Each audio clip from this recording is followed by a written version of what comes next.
നിങ്ങൾ ഈ അമ്മച്ചി പറയുന്നതൊന്ന് കേട്ട് നോക്കി. ഏതൊരു രാജ്യസ്നേഹിയുടെയും രോമം എഴുന്നേറ്റ് നിൽക്കും. രാജ്യസ്നേഹവും ദേശീയതയും രണ്ടും രണ്ടാണ്. അതിനെ ഒന്നാക്കാൻ ശ്രമിക്കുന്നതാണ് ഇന്ന് എന്നെ ഏറ്റവും വേദനിപ്പിക്കുന്നത്. ഭരണകൂടം തന്നെ ആ രാജ്യമെന്ന് കരുതാൻ ഇവിടെ രാജവാഴ്ചയൊന്നും അല്ലല്ലോ.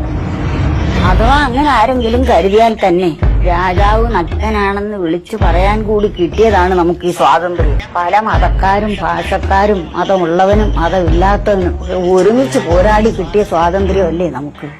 ഇന്ത്യ മഹാരാജ്യത്തിന്റെ നിലനിൽപ്പ് തന്നെ ഈ വൈവിധ്യങ്ങളുടെ കൂടിച്ചേരലിലാണ്. ഈ വൈവിധ്യങ്ങളെ ഇല്ലാതാക്കിയിട്ട് ഒരു രാജ്യം, ഒരു മതം, ഒരു ഭക്ഷണ രീതി എന്നുള്ളതിനെ നാം പ്രോത്സാഹിപ്പിക്കും. സിനിമ ടാക്കീസിൽ എഴുന്നേപ്പിച്ച് നിർത്തിയും മാട്ടിറച്ചിക്ക് ആയുധം കൽപ്പിച്ചും കാണിക്കുന്ന ദേശസ്നേഹം നമുക്കെന്തിനാ? പട്ടിണി മരണങ്ങൾ മാറാത്തിടത്ത് വിശപ്പിന്റെ വിളിയേക്കാൾ വലുതാണോ ഭാരതാംബയ്ക്കുള്ള ജയവിളി? അതും ഉള്ളിത്തള്ളി വിളിപ്പിക്കാതെ സ്വയം ഉള്ളിൽ തോന്നി വിളിക്കണം.